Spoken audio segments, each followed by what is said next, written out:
everyone, welcome back to Webtech Tutorial. Today I'm going to be guiding you through an easy step-to-step process on how to sign up for Just Connect. Watch the video till the end and don't forget to subscribe to our channel by hitting that subscribe button. Press the notification bell so that you'll never miss another upcoming upload from us. Get started by opening up a web browser.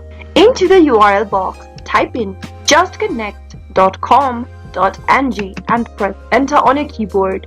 Just Connect is a registered telecommunication company that provides voice or data transmission services such as mobile data, cable sub, electric bill, airtime, and much more. From the official web page, click on the register button at the top right in order to start up with the sign up process. In the create account form, type in your full name in the first text box.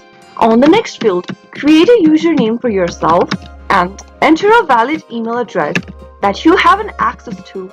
Enter a phone number on the next field and type in your address. After typing in your address, go to the next field and enter a password for your account.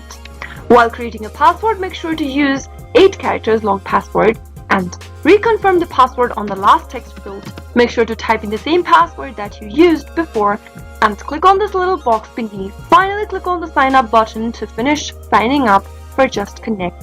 That is how you can easily create a Just Connect account. I hope the tutorial was helpful to you. If it was, go ahead and give us a thumbs up. I'll be back soon with more videos like this. Thank you for watching.